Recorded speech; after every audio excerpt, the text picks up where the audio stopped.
Peygamber heç bir sahabiyə Əli əleyhissalamdan başqa bir ifadəni işlətməyib ki, Əli mənim canım təkidir, mənim elə özümdür deyə.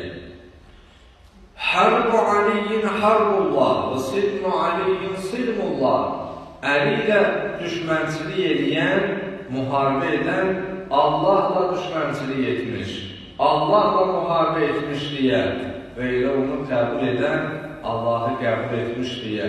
Bu kəlamlar yalnız və yalnız Əlinin haqqında Peyğəmbərin dilindən çıxmış. Və Peyğəmbər də Əlinin əmsi oğludur deyə, öz yeznəsidir deyə insanlara bunu tərif etməz. Bizim müstənəd mənbə Quran-ı Kərimə istinad edirik. Nəzm surəsi ayə 3-də buyurur: "Və ma yenfiqu anil hava in huwa illa vahyun yuha." Peyğəmbər özündən bir söz deməz. Hər nə deyirsə vəhy nazil olar, sonra insanlara çatdırar. Və ardınca buyurur: "Aliyyun hüccətullah və xalifətullah alə ibadih." Əli Allahın yer üzərində olan bəndələrinə hüccətidir, onun vəlisidir, xəlifəsidir deyə. Hubbu aliyyin imanun və bugduhu küfrun. Əlini sevmək imanın özü, onunla düşmənçilik etmək küfrün özüdür deyə açıq-aşkar Peyğəmbərimiz sağ ikən bu kəlamları söyləmiş. Hətta o ki deyəndə Əli cənnət və cəhənnəmi öləndir, qəsimun nar və cənnət. Bəzilər deyir, axı bu necə meyyar ola bilər?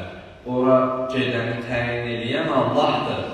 Əlidə bu qüdrət, bu cəsarət yox.